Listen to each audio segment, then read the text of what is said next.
Okay, I would like to call this meeting to order. This is the permit review committee.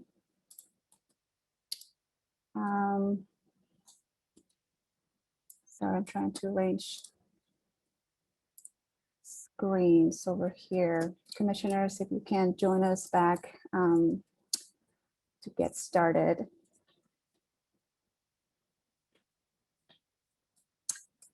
Okay, it's 3:34. I'm gonna get us started. I'm gonna do roll call of commissioners.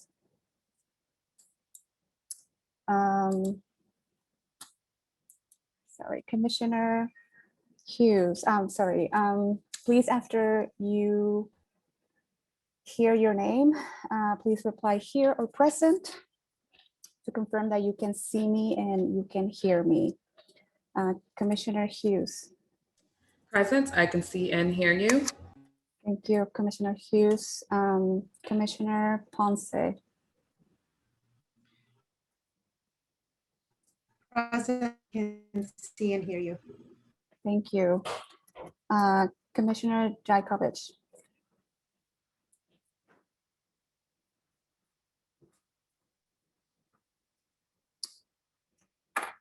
Commissioner Jajkovic.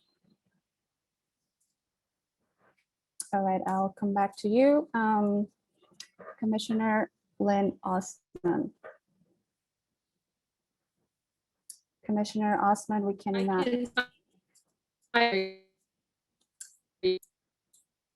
We are experiencing difficulty hearing you, Commissioner Osman. You might want to. Sorry, this is tech support. Commissioner Osman, if you want to turn off your video, then at least we'll be able to get a better audio. Another suggestion. I might suggest something additionally, Commissioner Osman, if you want to call to and keep your video on. So we have two ways of being in communications with you during the meeting.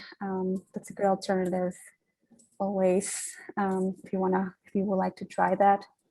But you're present, so let the record show that Commissioner Osman raised her hand virtually to be present. Okay, Commissioner Jajkovic. Yes. Can you hear me and see me? I can see and hear you. Thank you, appreciate it. Okay, let's roll. Last year, Governor Pritzker signed Public Act 1010640, making certain amendments to the Open Meetings Act so that we, along with other boards and commissions, can continue to host virtual meetings during this COVID-19 public health emergency, provided that certain conditions are met. One of those conditions is that Chairman Wong, as head of the Commission on Chicago Landmarks, determined that an in-person meeting of the Commission on Chicago Landmarks and its permit review committee are not practical or prudent. I want to make sure our virtual meetings, our virtual meeting meets all the conditions of the Open Meetings Act as amended. Therefore, Chairman Wong has made a determination pursuant to Section 7E2 of the Open Meetings Act that an in-person meeting of this permit review committee is not practical or prudent. Similarly, he has also made a determination pursuant to Section 7E5 that because of the disaster as declared by the governor, it is unfeasible for at least one member of the Commission on Chicago Landmarks or its chief administrative officer or its chief legal officer to be physically present at the meeting place for either meeting, inasmuch as there is no physical meeting place. Pursuant to a resolution adopted by the Commission on Chicago Landmarks on June 4th, 2020, regarding the chairman's emergency rulemaking powers, Chairman Wong issued emergency rules governing the conduct of remote public commission meetings and provisions for remote public participation effective January 19, 2021. These rules were posted on the Commission's website. In line with these emergency rules, Today's regular permit review committee meeting is a virtual meeting being simulcast to the general public via live streaming. Permit review committee meetings have been held virtually since May of last year. Meetings are structured to minimize the chances for technical difficulties. Members of the general public have been encouraged to submit written statements in advance of the meeting, and any received have been posted on the commission's website and are available for public viewing during the virtual meeting at www.chicago.gov/CCL. Members of the public desiring to speak at today's meeting were required to register before the meeting, and verbal statements by the public for all agenda items will take place at the beginning of the meeting. Applicants and their representatives, as well as aldermen, were asked to contact staff if they desire to speak, and they will be able to do after the staff presentation on a specific project. One member of the general public has signed up to speak on agenda item number 1, the project at 6106 North Kenmore. Please limit your comments to 3 minutes. Begin by stating your name and the association you present, if any, for the record. May we please hear from Mr. Warmiller? Yes, can you hear me, Madam Chairman? Yes, I can. All right, my name is Ward Miller. I'm Executive Director of Preservation Chicago, and we're speaking on behalf of the Perkins Nordine House.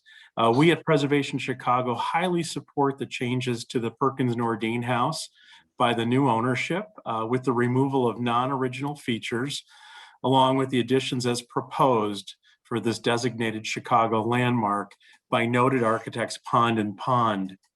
Furthermore, we're grateful to the new owners and stewards of this amazing house for their commitment to the home, a reinvestment in the building, and their consent to a Chicago landmark designation of the house last year. After all, it was not long ago that the structure was facing an uncertain future and a possible demolition under the previous long-term owner. So we at Preservation Chicago fully support the department's recommendations and the project as proposed by the new ownership. And thanks to all involved for their dedication and stewardship to this important Chicago landmark. We are grateful for these reinvestments in our landmarks. You know, sometimes we forget that reinvestment in our Chicago landmarks are development, and they're the greatest form of development to reinvest in these historic resources that are cultural treasures and world treasures and belong to us all. And the commitment of the ownership to this building, its restoration, and some modifications for this large house seems to be within the guidelines of what's acceptable, and we very much support these changes and modifications along with the restoration of the house. Thank you so much. Thank you, Mr. Miller. This is all of the speakers who sign up to speak for the permit review committee. So we will now go through the agenda.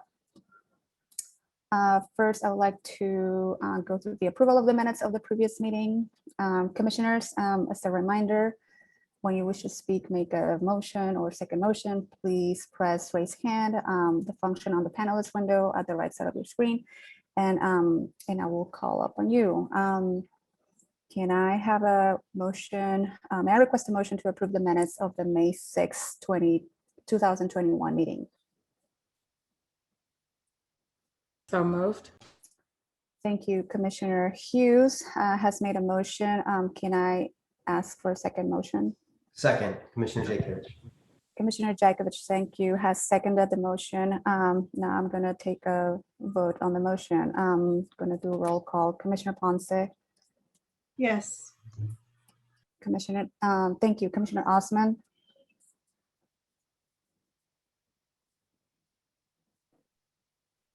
Commissioner Osman, can you hear me?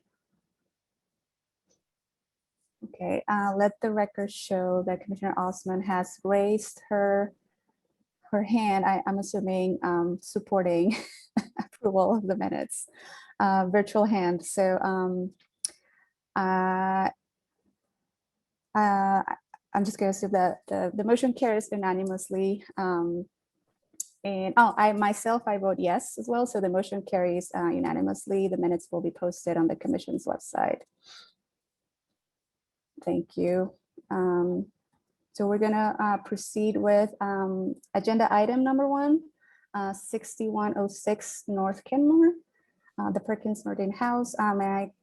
May I call Joyce Ramos for presentation, please? Thank you, Chairwoman Gary. I'm presenting this project on behalf of Emily Barton. who could not attend today's Joyce, sorry for interrupting. Your audio is very difficult to hear. Does anyone else is experiencing that as well? I am experiencing audio issues meeting. with Joyce. Try without my headphones. 1 second. You guys will be better now. Can you go ahead and speak? Thank you, Chairwoman Gary. I am presenting this project on behalf of Emily Barton, who is not able to attend today's meeting. It has been Joyce, better. I'm so sorry. No, this is very difficult to follow. Any recommendations, tech, Oh, no. or any suggestions to move forward on this? You can exit out and join back in again, Joyce. Sometimes that helps. It looks Okay. like your microphone is just bad. Or you Okay, can call in also. all right. I'll join again. Oh, that is It a sounds little better. better. Did That you do sounds something better different? after I took down my presentation. Yes. It's not helpful. Okay. Okay, actually, we're thinking of one other thing. We'll give you 1 more second.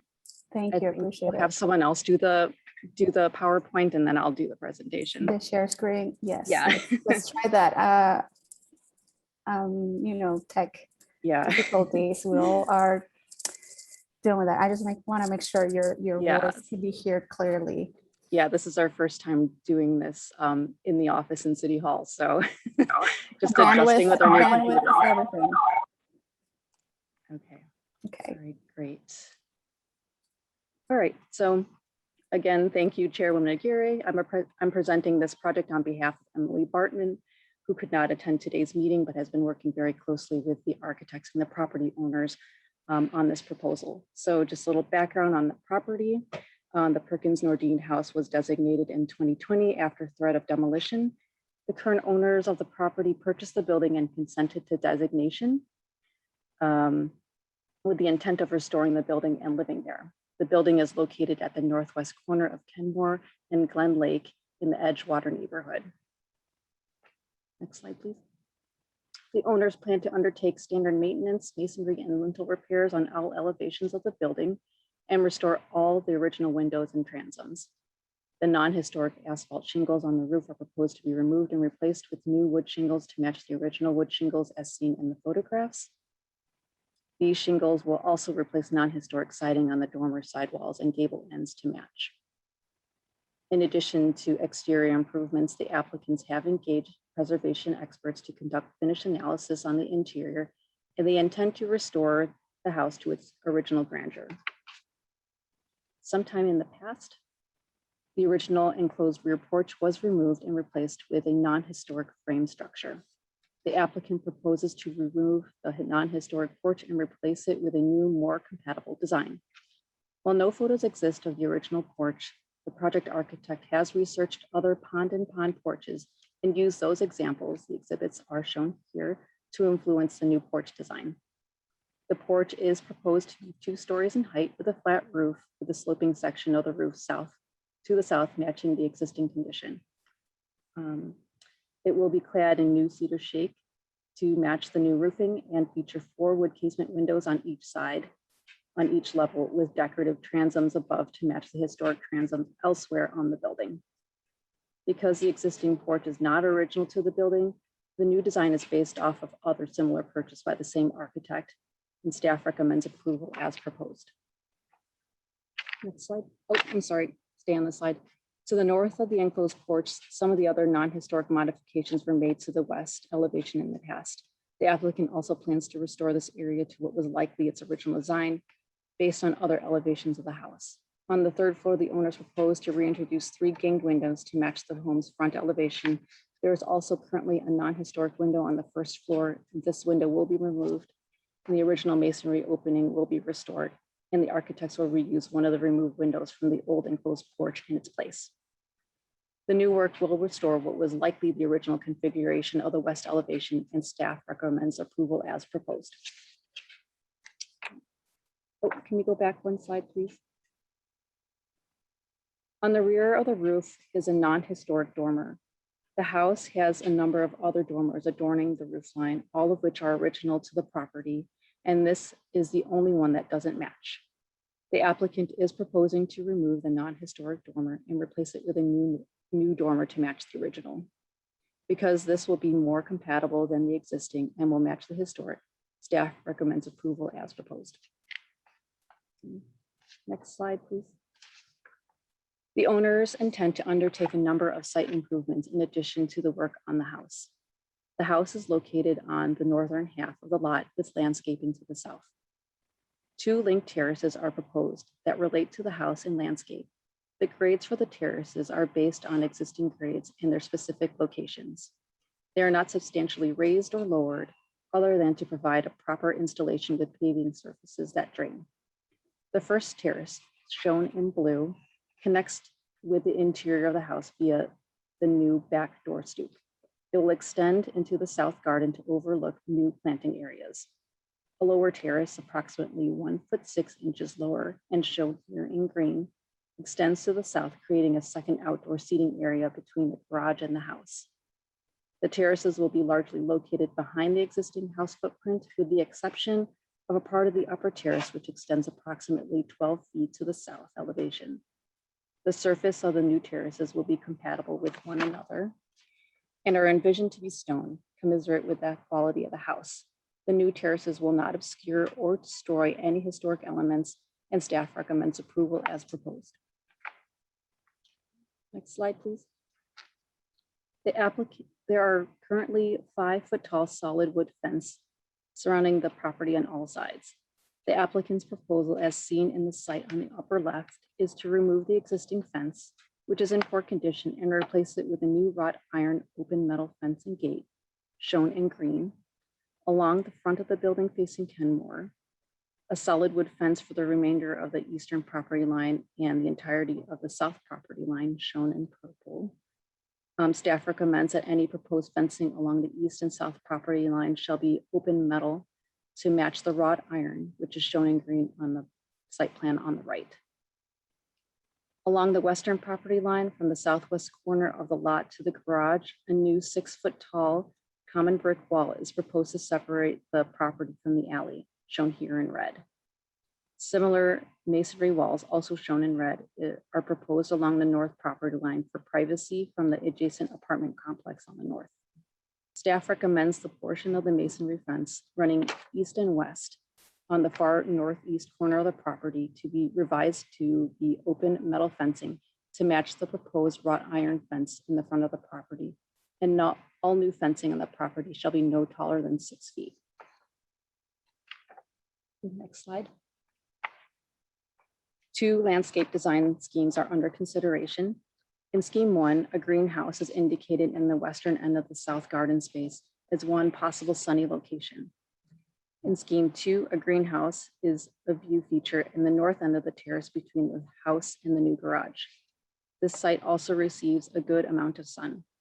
Staff recommends that the greenhouse to be located in the scheme 2 location, which is shown on the right in teal, as it is further off the street and would be less visible than the southern garden.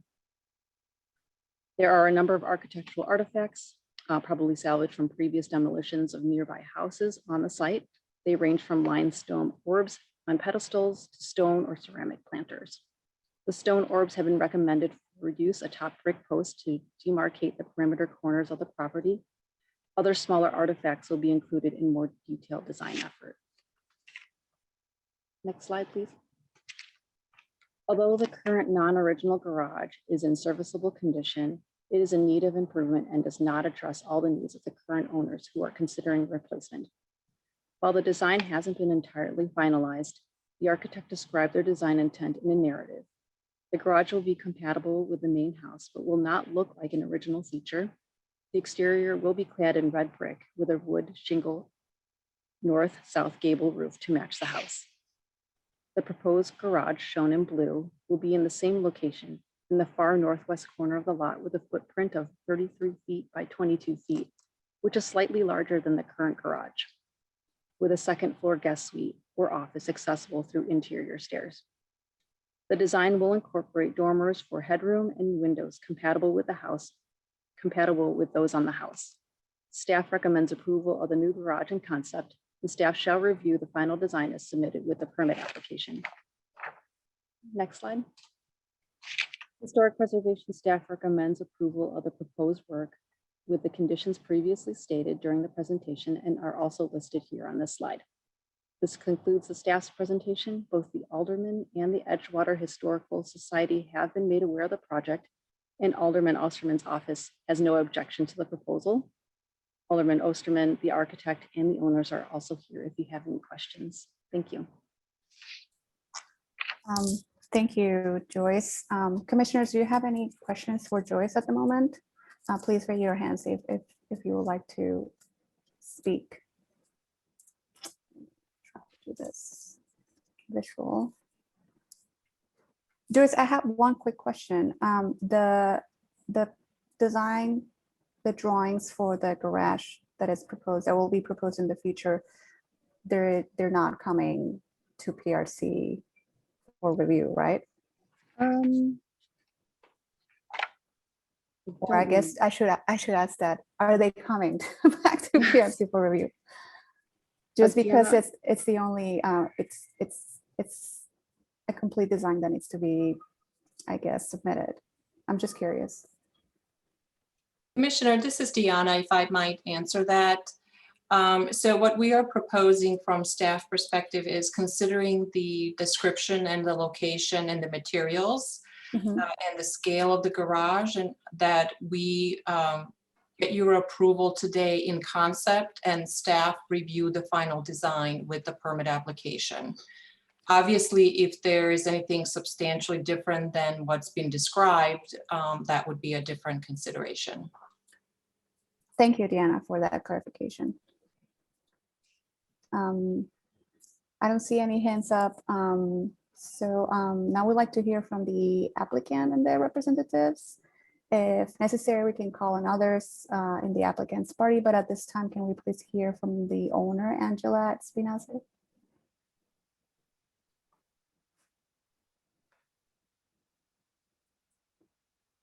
Is the owner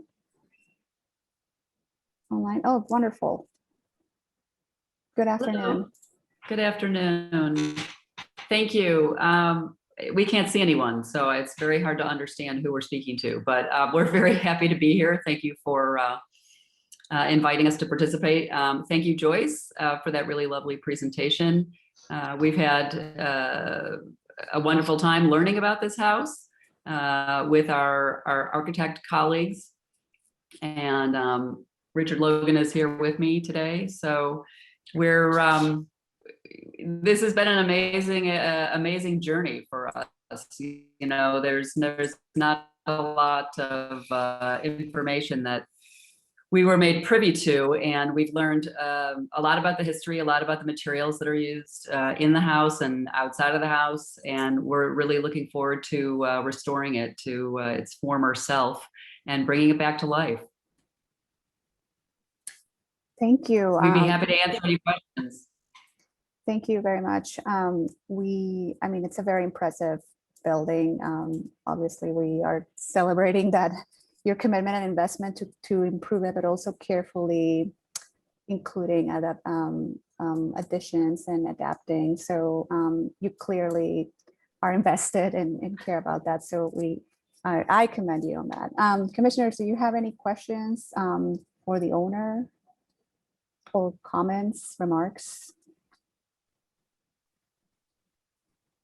Sorry, Commissioner Hughes. Yeah, sorry. Thank you. No worries. I too want to just thank you guys so much. It's always a great story for us to hear. You people that learn more about preservation and actually, take it upon themselves to improve their structures and really keep historic preservation alive, because it's so important to the identities of our cities tomorrow and for future generations to understand, how great of a time we live in now. So thank you so much. I thought the attention to detail and the materials you guys chose was spot on and really keeping with the character of the property. So thank you, thank you, thank you. Thank you. You're welcome. We have a fabulous team with Elizabeth Trail and Gunny Harbo, so we are really in good hands. They are to be thanked. That's always important, to have good advisors and designers, architects. Commissioner Jakovich. Just simply wanted to echo both of your comments. I think there's great care taken in the drawings and the design, and want to commend your team and you as the owner for taking on this project. It's going to be great. Thank you. Thank you. Thank you. So if there's no other questions or discussion, I'd like to request a motion to adopt the staff recommendations for the project. So moved. Hughes.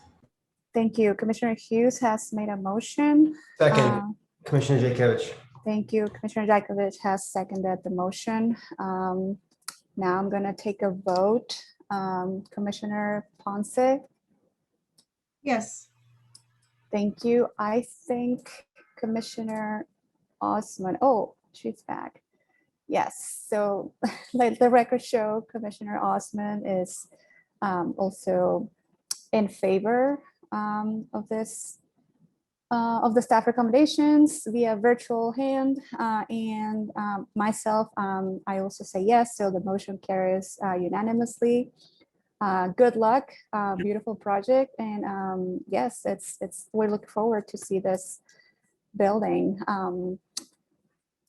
being more beautiful than the way that you are inhabiting it right now.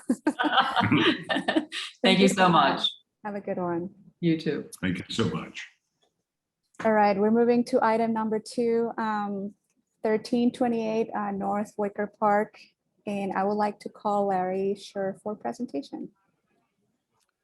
Thank you, Chairwoman. Let's get this up on screen in a moment.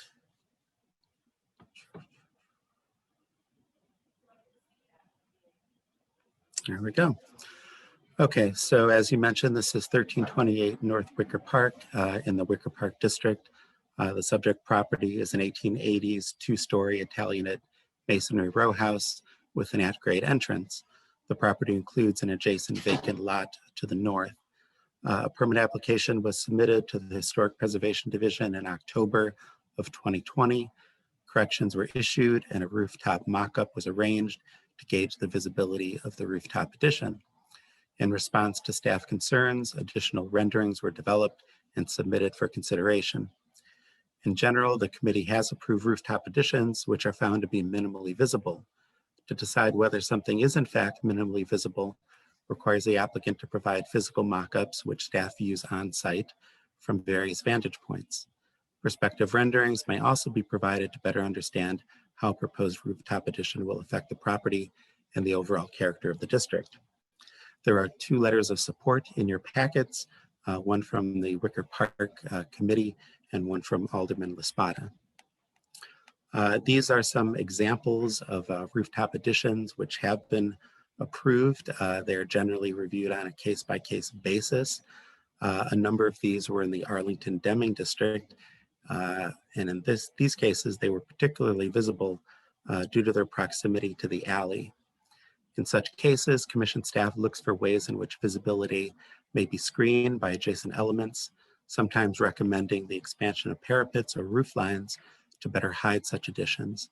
And in fact, the image on the lower left, shown in blue, is where staff recommended that a parapet be increased in height to better screen a rooftop addition. Visible rooftop additions have also been approved in the Wicker Park District. In the middle image at 1646 North Levitt, They were approved for a visible rooftop addition, which provided access to a new roof deck. Again, this was particularly visible because it was adjacent to a vacant lot. At 1833 West Evergreen, the commission also approved a slightly visible rooftop addition back in 2018. Okay, so currently there is a rooftop deck accessed through a stair enclosure at the subject property. This enclosure is partially visible from the public right-of-way, but because it is no larger than required to provide access and was located in the least visible portion of the roof towards the south, it was previously approved at the staff level. The proposed rooftop addition is 27 feet 8 inches in length and 13 feet in width. Its north wall is located 4 foot 8 inches back from the north parapet. The one-story enclosure is set back approximately 38 feet from the front facade and 50 feet from the front property line. Floor to ceiling height is 7 feet 6 inches. The roof of the addition is about 5.5 feet above the parapet on the north elevation. This enclosure accommodates a sunroom, bathroom, and a storage area. The applicant has provided 2 roofline options for the addition: a dropped corner design with a decreased height in one location only, and a flat roofline. To illustrate the extent of visibility, the applicant did provide a mock-up of the rooftop addition, which was viewed by staff back in April. Vantage point 1 shows the point at which that rooftop addition first becomes visible from across the street. Vantage points 2 and 3 represent the greatest angles of visibility, with the largest portions of the addition coming into view from across the street. Vantage point 4 shows some visibility further to the north. Any further than that, and the visibility is screened by the adjacent building. Vantage point 5 actually illustrates that there is some visibility also on the exact same side of the street, a little bit to the north of the property. So based on the mock-ups and the prospective renderings, staff recommends several treatments to further decrease the visibility of that rooftop addition. First, we're recommending that the parapet for the front portion of the building be increased in height to align with the top of the decorative cornice. This will allow for a portion of the lower part of the addition to be screened, and this is represented on that slide with kind of a blue outline. The expectation would be that they would simply match the common brick below to increase the height of that parapet. The applicant did provide prospective renderings to allow for more accurate review of the proposed addition. At staff's request, they provided a rendering showing the proposed addition with the dropped corner, which I mentioned, as well as the more rectilinear addition. Staff is recommending that in this case, the rooftop addition be just a simple rectangular enclosure without that dropped corner, because based on that rendering, that dropped corner really doesn't decrease its visibility in any substantial way, and a more complex shape tends to really draw the eye more than just a simple rectangular addition. We are further recommending that the color of the cladding on the addition be more compatible with the color of the common brick used for the primary elevations of the building. While a dark non-reflective color is recommended for additions with less visibility, in this case, the dark color would draw more attention to the structure. So we recommend that they go with a more matching color with that common brick. We do have 4 recommendations here that I'll run through briefly because I touched on them in my presentation. One relates to the height of that parapet on the front portion of the building to increase its height to better screen that addition. 2 relates to the more compatible color of that addition. 3 relates to the preferred rectilinear shape of that rooftop addition. And 4, should any zoning variation or adjustment be needed, the Commission takes no position regarding any requested variance or adjustment relative to the zoning code requirements. So that's all I've got. If anyone has questions about my presentation, I believe I saw the applicants enter the meeting, so they can answer questions as well. Thank you, Larry. Commissioners, do you have any questions for Larry at this moment? I see Commissioner Ponce. Yes, my question is with the parapet, how far back does that go? So maybe if we go to the site plan of the building, so there's the original portion of the building, which is at the front of the lot. And then there's a rear addition that was approved a couple years ago. So what we're recommending is simply the height of the parapet on that front portion of the building be increased back from the cornice. So unfortunately I can't show my cursor here, but you see this line between the lighter and the darker brick. That's actually a separation between the front and the back portion of the building. And the back one is a little taller. That's why it seems to align so perfectly. Okay. Does that satisfy? Okay. Commissioners, any other questions for Larry?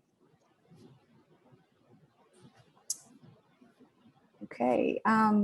Now we would like to hear from the applicant and the representatives. If necessary, we can call on others if the applicant's party, but at this time, can we please hear from the owner, Lauren Wolf? Yep. Hi, everybody. Can you hear me? Yes, we can. Okay, great. I'm Lauren Wolf. I'm the owner of 1328 North Wicker Park Ave. My husband had planned to be here, but he had to go pick up our toddler from school. Also dialed in is Tim Magner, our architect. He's with Magner Architecture, and Laura Ramsey of Ramsey Historic Consultants. We engaged her to advise on landmark preservation here and help us through this process. First, thank you guys so much for putting us on the agenda today. I don't want to take up too much of your time, but I did want to give you some quick background on our home and this project. And I'm going to stick to my notes so that I don't go off on any tangents here. We bought 1328 North Wicker Park Ave in the summer of 2019 from a builder who had recently completed construction on it. When they renovated the house, they added that extension to the back of the original house that Mr. Shore was just pointing out. That increased the footprint of the house. And then they also built a roof deck on the very top of that extension with interior stairs leading to a small roof access room. At the same time we were looking at the property, we also looked at the vacant lot next door at 1330 North Wicker Park Avenue. It had been vacant for a while. There's a 100-year-old tree on the lot, and there isn't even any city water or sewer service to the lot. So it's suggesting it's been empty for a long time. We looked into buying the lot. We discovered that the owner was a developer who had just recently gotten the lot rezoned to R4, and they planned to build a 3-unit condo building there. But we also learned that getting the zoning to R4 was pretty contentious because the neighborhood fought against it. They didn't want another condo building on the block. We ended up paying a premium for the lot because of the R4 zoning, since it was more valuable to the developer. And the neighbors were really glad that we bought it. We hired a landscape architecture firm to help us landscape it and beautify it so that it could be a green space. We removed the 10-foot fence that was originally at the front of the lot blocking it. We didn't put in screening trees or anything that would block the view of the lot from the street. So that's kind of the background on the house and the empty lot that we own, and we use it as our backyard. So turning to this new addition, we have a toddler, as I said before. We found out at the beginning of the year we're expecting twins. So we realized that our rooms were going to get filled up quickly, and we both work from home even in non-COVID times. So we would like an extra room to use primarily as a home office. And in fact, when we bought the house, we talked about eventually doing an office on the roof in place of the roof deck. The prospect of twins has accelerated that decision, which is why we're pursuing it now. And as Mr. Schur said, the original plans we submitted basically took up the entire footprint of the roof deck that sits on the house's rear extension. And you couldn't see, even with the original plans, you couldn't see the proposed addition from the front of our house or even the front of the lot or across the street from either. But we did receive comments from staff that the plans were problematic because the structure is visible from a certain angle down the street through our empty lot, since there isn't a building on our empty lot to block it. So Mr. Schur suggested we make it shorter, smaller, and push it back further from the front of the house. So we designed and submitted new plans. And we wanted to address all of those concerns. We reduced the height, and we reduced it to the same height as the existing roof access room. And we were able to do this because we completely removed any decking. So we were dropping the room down lower into the roof. We reduced the overall size of the room. We narrowed the width of it to minimize visibility from the street. And ultimately we pushed the whole room back towards the corner far away from the street. And obviously the goal here was to make this as unobtrusive as possible and minimize visibility. We really do value the landmark character of the street.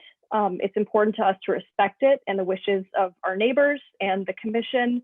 That's why we love the street. We plan to be here for a very long time. Our daughter's in school in the neighborhood, so we're not going anywhere, we hope. We did bring our revised plans to the Wicker Park Preservation Development Committee, and they unanimously approved the plans. In terms of the presentation that Mr. Schur was just showing you, from the front of the house and across the street, you can't see anything. From the front of the lot and across the street, you can't see anything. You have to walk another lot over and look back, and then you can see the roof line and some exterior walls those renderings showed. And it's about, I think those pictures showed you, it's about like about 20 paces or so if you're facing south where you can see it. Also, I just want to note those pictures don't have leaves on the trees yet, so that helps in the summer. And if there were a building on the empty lot, any building really, even the same height as our house, 2 stories, you wouldn't be able to see anything from any angle. So it really is just that we're keeping the empty lot empty that kind of is the problem. And we did consider alternatives if we weren't permitted to build the room.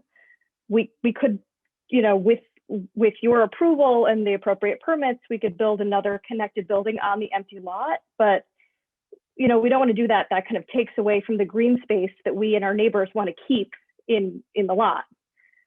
We could also sell the lot to a developer. They would build their intended 3-unit condo building, and that would totally block our roof, and we could probably even build an even larger room up there. But again, we'd really prefer not to pursue these. We want to preserve the empty lot as the green space that it has been for many years. And we think our revised plan is less obtrusive and less visible than those options. In terms of the staff's conditional approval, I just want to talk quickly about conditions 2 through 4 first, and then circle back to condition 1. We're fine with condition 2, happy to work with the staff and the commission to select appropriate cladding that's non-reflective and subtle. The color you see in the rendering is a muted gray that matches the existing roof access room that's up there, which is why we chose it. But we're happy to go with something else. I would ask, if we're going to do something tan that matches the brick, can we talk about maybe just doing brick in that case? That would definitely be as subtle as it comes. But we can discuss that. We're open to it. On condition 3, having a flat rectangular roof instead of the drop roof, totally fine. That's fine with us. Condition 4, we need to get appropriate other permits. Obviously, that's fine. On the first condition, the request that we build up the parapet wall to block more of the addition, in making that parapet wall higher, you're really just creating a bigger, empty, blank brick wall for the neighborhood to look at. I don't think it covers up that much more. And I'm worried it's going to be hard to get an exactly matching brick, which would make it look like there's a weird brick stripe at the top there. It also alters the original building, which is what we're not trying to do. And it would alter the original look of the cornice, because the cornice wouldn't be like floating at the top anymore, which I think was what was originally there. And secondly, more importantly, if we're agreeing to work with the staff and the commission to select cladding that works well with the brick in a subtle, I don't know that we really need to cover it up anymore. So those are kind of my thoughts on the conditions. But we really do appreciate you guys working with us on this process. Mr. Schur, thank you so much for working with us and your comments. And I'm open to questions. I will call on Tim and Laura if there are questions that I am not well suited to answer, but thank you. Thank you very much, Mrs. Wolf. Appreciate the thorough overview and background. Commissioners, do you have any questions or any insights, opinions about in general, about the presentation or the owner's perspective, or just that very specific item that was mentioned?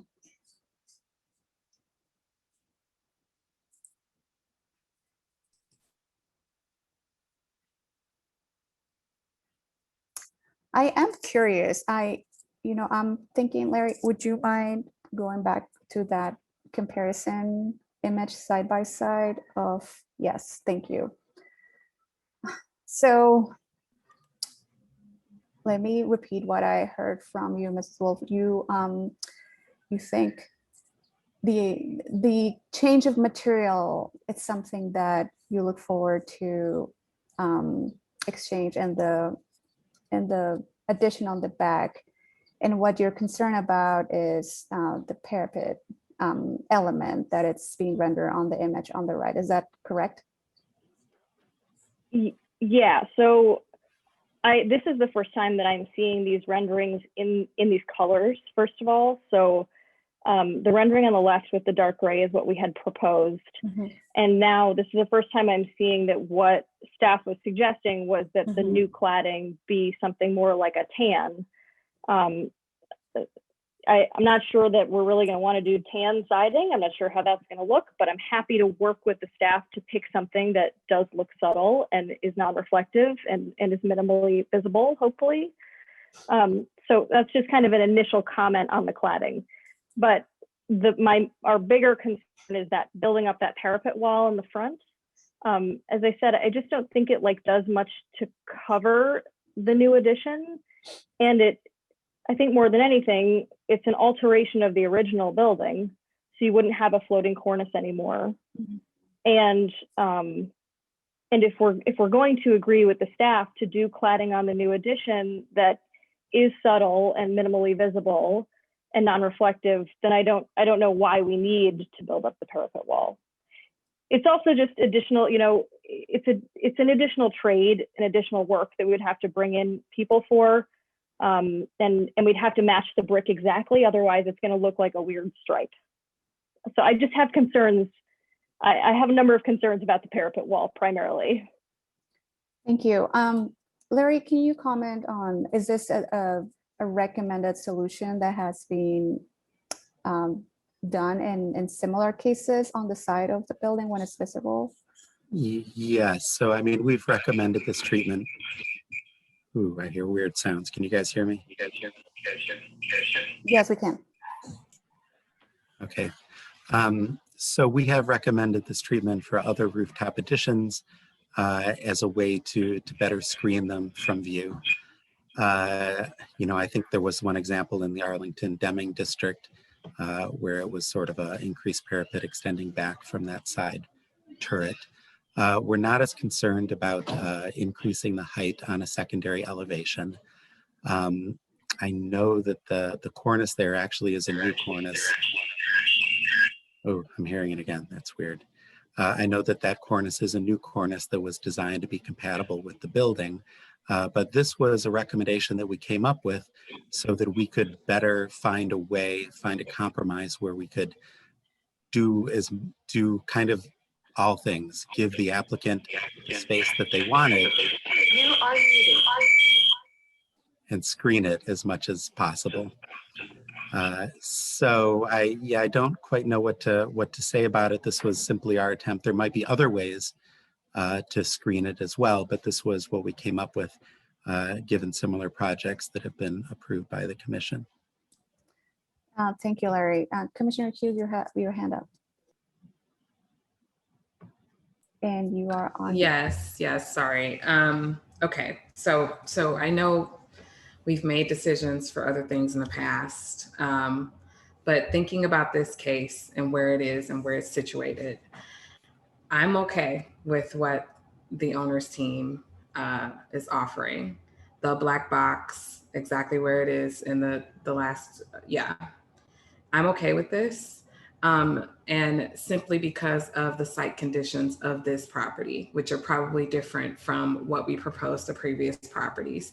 There is an open lot right here that can eventually be built upon, which again would shield this addition. And even now, if you're walking down the street and you see a black box on top of this building, I don't think anyone's gonna run and cover their eyes. Like it's pushed back for far enough that it's not, you know, intrusive to the cornice and the front features that obviously make this build. And obviously it's meant to be built up on the side as well, because you can see all of that common brick has no windows on the side. So it's meant to have a building next to it in the future, even if there never is a building. So I'm just putting it out there that I'm okay with what the owner is proposing for this. I don't think we need to fight on this one. I would agree with my fellow commissioner on that. Commissioner Osmond. Thank you, Commissioner Osmond. Commissioner Hughes or Commissioner Osmond, would you like to make a motion on that? Then I would move that. Oh, go ahead. Sorry, we can hear you now. Yes, please speak. We can hear you now. I would like to move to accept Commissioner Hughes's recommendation that we accept the owner's change to, I'm just looking at this here, to not build up the parapet. Okay, I can finish her motion. We motion to not have the parapet built up and to accept the location and the dark color or whatever of the addition that the owner is proposing from the drawings that were submitted today. And again, that recommendation is specifically based on the site conditions of this property because the adjacent lot can be built upon in the future. Commissioner, just to clarify, you're eliminating recommendation 1 and 2 and keeping recommendation 3 and 4. Is that correct?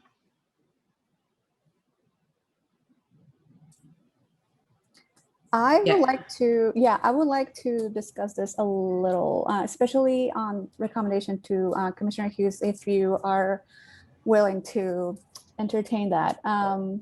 I do think the color or the material might be interesting to, play with the less contrast. And it seems like the owner was willing to work with that with the staff. I do. Can we go to an image of the drawing? Yes. So I do agree with the parapet. I think, from my opinion, the cornice standing alone is it's a very prominent feature of the building. Once that extension goes up, well, number one, the matching of the material is going to be difficult. It does feel like an external element. So I'm troubled about the parapet. So I would agree with you on that one. It doesn't seem necessary. But can we just discuss a little further the material proposed? Is that something? Yeah, no, let's do it. Absolutely. And maybe this is something that the owner can bring us some materials to approve off the record here. But the reason I improved the darker, honestly, is because of I think it's very complementary to the features on the front of the house versus the tan. I don't know what the tan is attempting to do besides to make it fade back more, but it honestly isn't doing that from this image that it's in. But the darker color actually complements the windows and the darker features in the front. That's the reason I did that. That's kind of personal, so I'm willing to retract that if we can hear from other commissioners. Commissioners, do either of you have an opinion on that? Commissioner Yankovic, I guess I really can go either way. It becomes this matter of color, which I don't know. Sometimes I don't even know if we're allowed to get too much into color. But I think that the owner said that they would be willing to work with staff to kind of find a compromise of some sort and maybe I don't know. I've been kind of assigned to help out with that decision. Maybe one of the commissioners, Commissioner Hughes, can be part of that with staff. I've been assigned in the past too. But this might be a case where, you could kind of weigh in on sort of the material selection with, let this be handled kind of offline with staff. Yeah, I'm more than willing to do that. Thank you, Commissioner Hughes. Okay, so I'm gonna, Larry, can you take us to the last page so we can, okay. So it sounds like the motion is, we are not gonna require the brick parapet. So recommendation one, we're dismissing recommendation one, and about recommendation two, Commissioner Hughes is going to work with the staff and the owner, all owners follow up in finding a study, a next round of study of a material that could be more compatible, compromising not the material that is proposed right now, but the color brick that is has been rendered. Does that sound accurate, commissioners? Yes, it does. Larry, is that and I motion that, yes. Okay. And I just want to confirm that that this would not be required to return to PRC, that would be kind of an offline discussion, and we would run the material past Commissioner Hughes, and then we would approve it in that manner. That is correct. Thank you for articulating that. Okay. If there's no further discussion or questions, I like to request the motion that was phrased. Put forward. Did the owner have any comments, questions, or concerns? Anything else that she wanted to? Thank you. No, I think that's fine. As I said, we're happy to work. We're happy to work with you guys on the cladding to make sure everybody's happy. Thank you, Commissioner Hughes, for reminding me of that. And sounds good, Mrs. Wolf. We look forward to the staff and Commissioner Hughes look forward to working with you on this item. Okay, I'd like to request a motion to move forward with this revised recommendations. So moved. Thank you, Commissioner Hughes. Can I ask for a second motion? Second, Commissioner Jacobowicz. Thank you, Commissioner Jacobowicz. I'm going to do a roll call. Commissioner Ponce? Yes. Thank you. And Commissioner Osmond? Yeah. Thank you, Commissioner Osmond. Myself, I also vote yes. So the motion, the revised motion carried unanimously. Thank you so much, Mrs. Wolf. Good luck with the project. Yeah, we look forward to the final results on this one. Thank you. All right, last item of the agenda, 210, 218 North Aberdeen. And I would like to call Larry again for presentation. Thank you, Ms. Chairwoman, I'm sorry. I can never get this right. So this, my colleague Emily Barton worked on this for many months through many iterations. She is on a well-deserved vacation, so I will be presenting on her behalf. As you mentioned, this is 210, 218 North Aberdeen in the Fulton Randolph Market District. The proposal is for a new mixed-use development, including the restoration and incorporation of the 1904 Arthur Harris building. This is also planned development and is targeting the June Plan Commission meeting. The subject property is located mid-block on Aberdeen, north of Lake Street. The majority of this proposed development lies outside of the boundaries of the Fulton Randolph Market District. So commission review is limited to the portion of the project within that district, although of course this presentation will reference the entire project to give you enough context for review. The project is also subject to the provisions of section 2-120-825, the municipal code governing review of permits for the demolition of 40% or more of any building or structure designated as a Chicago landmark or located in any district designated as a Chicago landmark. So the proposal includes approximately 400 residential apartments and 10,000 square feet of commercial space on the ground floor. This graphic illustrates how the development overlaps with the Fulton Randolph Market District, and the boundary of that district is shown in dotted red. The Arthur Harris building is shown in orange, and the actual development is shown with that green outline. So originally, the 1904 Arthur Harris building had a single gable roof with the ridgeline oriented east to west. Following an extensive fire, the building was altered and a taller cross gable portion was added as represented in the 1950 Sanborn map. In this case, staff is recommending that the 1950s cross gable portion of the building is not historically significant and may be removed as proposed. So the applicant is proposing to demolish portions of the Arthur Harris building shown in red, including that taller cross gable roof. They propose to reconstruct 31 feet of the gable roof original to the building for an overall roof length of 90 feet, and this will restore the building's 1904 appearance as seen from the street. On the south end of the building, and you can see it in the upper right image, there is a non-historic brick addition. The applicant is proposing to demolish this and replace it with a glass connector to the new development on the south. The proposed demolition work, which primarily includes the non-contributing portion of the building, is approximately 57% of the overall building.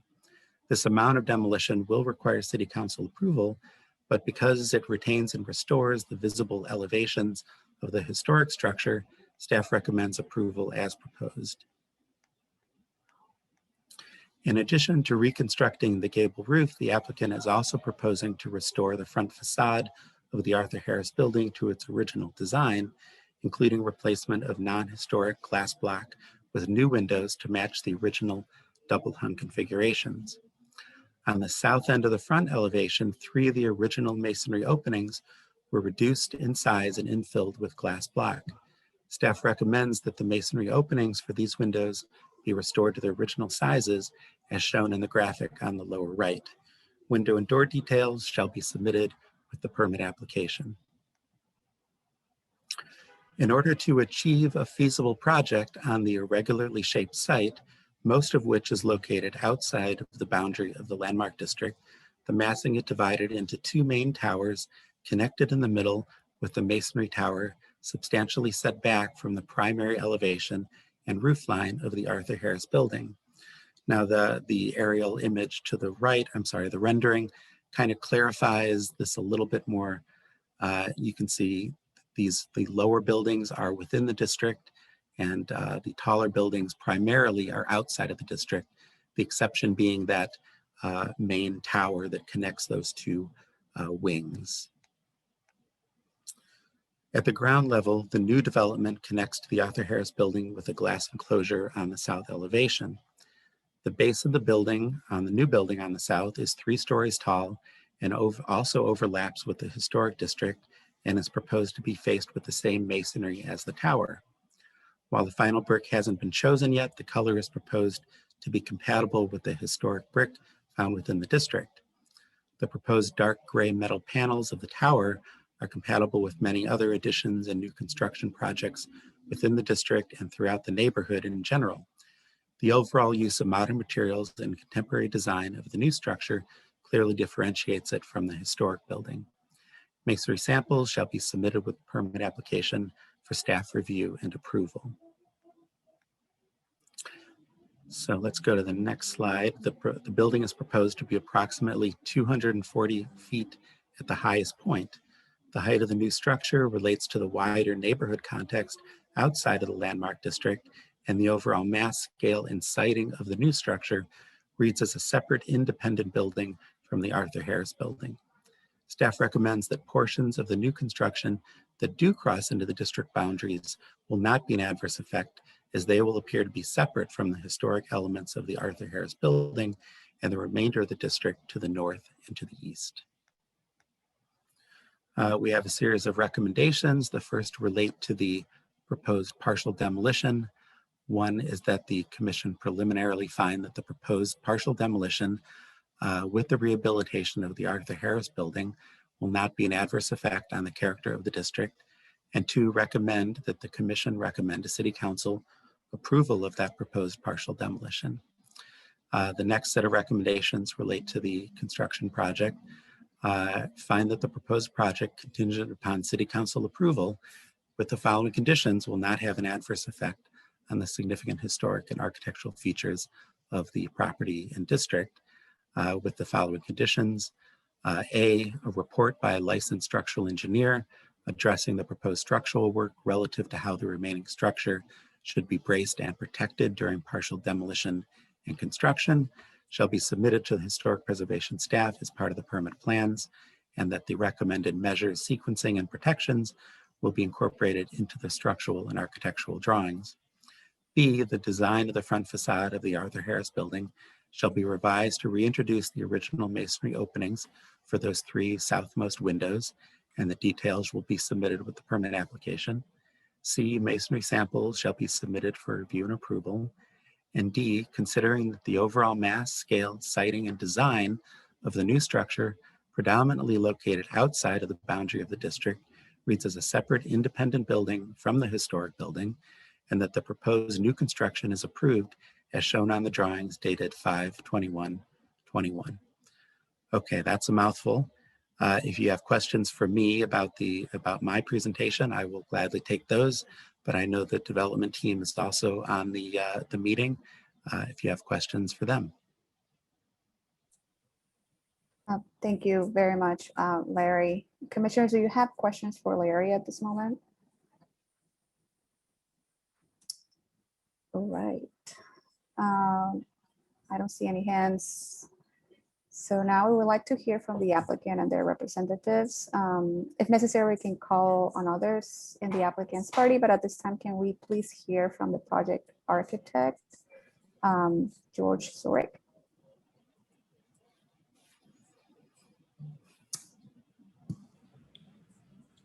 Hello, everyone. Not sure if my video, I could start that up as well. I'm not sure if there are any specific questions that you have for us at this time. And we're obviously really excited about the chance to restore the building and to really make it part of this new development. I mean, the thought is, once we restore the inside and bring back these beautiful bowstring trusses, that it will, make for a great retail space that will also have access into the lobby and other amenity areas in our building. We certainly intend on abiding by the recommendations from staff. We would bring to the project on the historical side a similar group of consultants and designers that we had successfully worked with LG Development on previously. Previously our team had completed the restoration of a Chicago landmark at 417 South Dearborn, the Plymouth building, as well as completing historical renovation of the insurance building at 330 South Wells. So we would bring that experience and those team members, here to this project. Thank you so much. It's definitely a very impressive and complex project that you have going on. So commissioners, at this moment, do you have any questions for the project architect or for Larry, for the development team? I have a quick question. Whenever you're repairing the pitch to the small roof, the trusses look so impressive. Is that going to remain exposed so people can experience it from the inside, or? Oh, absolutely. Yeah, that's the intent. I mean, we'd love to be able to keep some of the deck as well, but some of that will just be contingent upon once we kind of really get in there and start to pull pieces apart, as to what the feasibility is doing, or what the feasibility is for that. But the trusses generally are in pretty good shape. Great. Glad to hear it. And congratulations.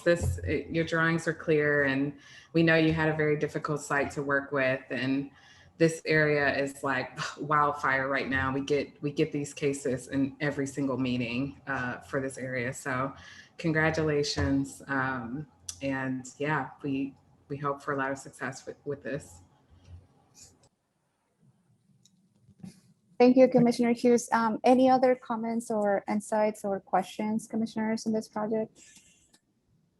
I do have a question, and now because I'm out of curiosity, just because now the visibility of the roof is going to be from every single tower that it's around it. Is there any thought or about material that you are considering for that?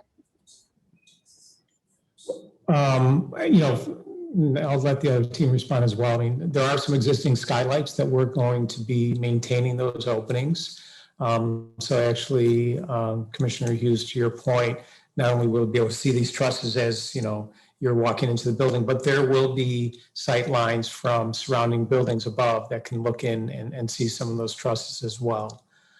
Beyond that, I'm not sure, are you referencing some other coloration or, not sure what else you might be, because it's kind of tough to do a lot with a gabled roof. Right. I think from a stability standpoint, we would certainly want to maintain using lighter material for that, just from a heat gain standpoint.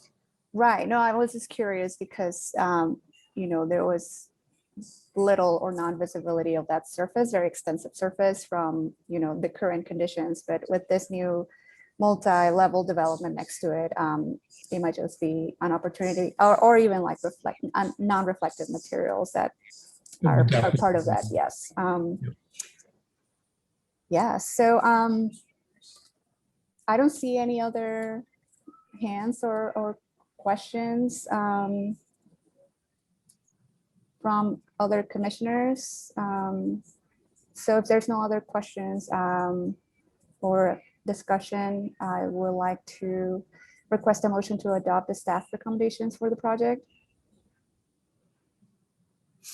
I'm happy to move that as a resident of the West Loop. I'm happy to see this change happening. Thank you, Commissioner Osmond has made the motion. Commissioner Hughes. Thank you, Commissioner Hughes has seconded the motion. I'm gonna take a vote on the motion. Commissioner Ponce. Yes. Thank you. Commissioner Jacobich. Yes. Thank you. And myself, I vote yes. Again, very impressive project, complex, and the motion carries unanimously. Thank you so much for spending your time with us here. Thank you so much to all the staff, and good luck with the project. Yes, way to end us on a high note. Thank you guys so much. Thank you, everyone. Thank you, Larry. Thank you. Well, there being no further business, I'd like to request a motion to adjourn. Oh, moved.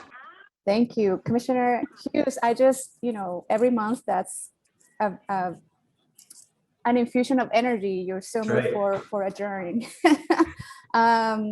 If everyone agrees, say aye. Second. Aye. Thank you. I appreciate your service, commissioners. Thank you for the staff for all your work, and we'll see everyone next month. Have a good rest of your day. Thank you. That's good. Thank you all. Yes.